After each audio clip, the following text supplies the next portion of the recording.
Pouvez-vous vous présenter brièvement, s'il vous plaît? Alors, je me présente brièvement.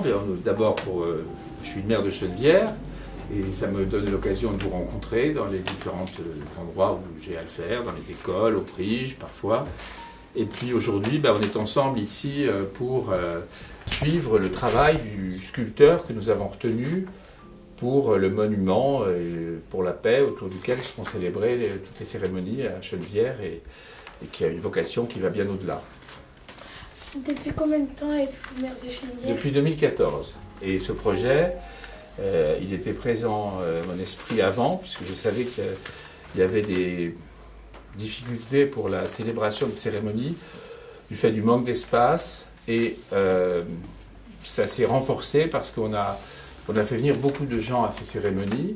Et les jeunes y ont beaucoup participé, notamment les jeunes de l'école de football et les jeunes des écoles. Combien de budget avez-vous investi pour ce projet?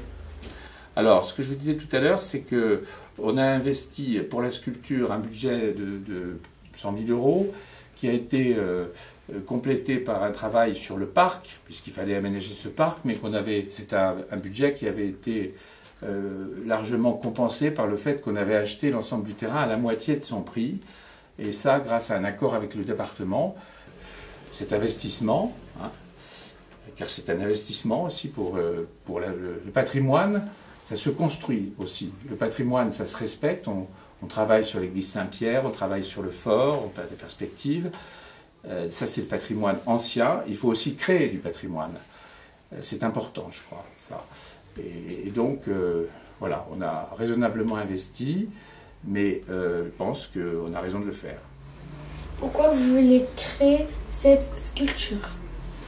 C'est pas simplement une sculpture, c'est une sculpture qui célèbre la paix et sa fragilité, a pour vocation donc de servir à la fois pour les cérémonies qui ont lieu plusieurs fois par an, et qui permettra d'organiser dans des conditions très correctes du point de vue de l'espace disponible. Et ça permettra aussi aux gens qui toute l'année se promènent dans cet endroit, de se poser des questions sur l'histoire des guerres, des conflits du XXe siècle, depuis la guerre de 70, avec le poème d'Arthur Rimbaud, Le Dormeur du Val, qui témoigne du sacrifice de la jeunesse, de la fragilité de la vie, de l'existence, face à la violence des conflits, des guerres.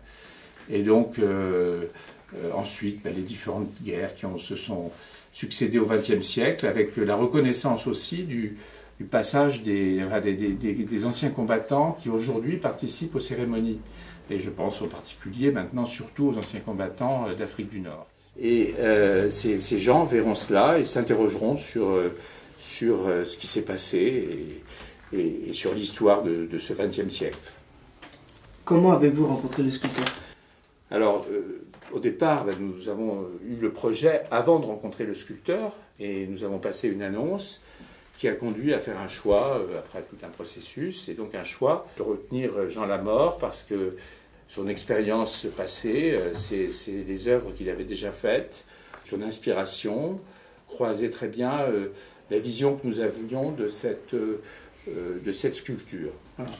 Quand est-ce que la sculpture sera mise en place dans Alors, le parc?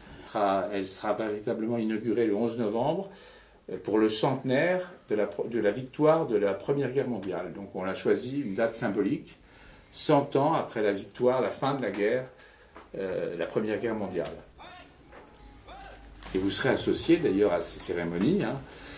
C'est important que vous soyez présents. Et vous verrez cette œuvre différemment parce que vous aurez vu les étapes avant. Moi je voudrais vous poser une question d'ailleurs parce que vous avez découvert ce travail, ça vous a surpris, le travail. Qu'est-ce que vous pouvez m'en dire? Moi, ça m'a surpris parce qu'on dirait que ça a l'air facile, mais alors que quand on a vraiment vu comment il nous a expliqué, ça a l'air plus difficile. Oui, c'est tout un travail, c'est long le travail. Ouais. Il y a plusieurs étapes, vous avez vu ces étapes, depuis les bureaux jusqu'à l'atelier, après le travail collectif avec la fonderie. Voilà.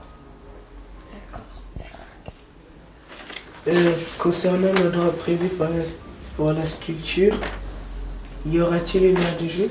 Non, il n'y a pas d'aire de jeu parce qu'il y aura des aires de jeu ailleurs. On en a prévu dans le budget cette année. Mais là, c'est un endroit qui est spécifiquement consacré à la paix, à la guerre, souvenir de ceux qui sont morts, mais qui est aussi un lieu de promenade. C'est aussi un lieu où on peut s'asseoir, on peut lire, on peut penser à toute autre chose et puis, à cette occasion, justement, s'interroger. Voilà. Donc, c'est un lieu de passage aussi. Voilà. Merci. Merci à vous.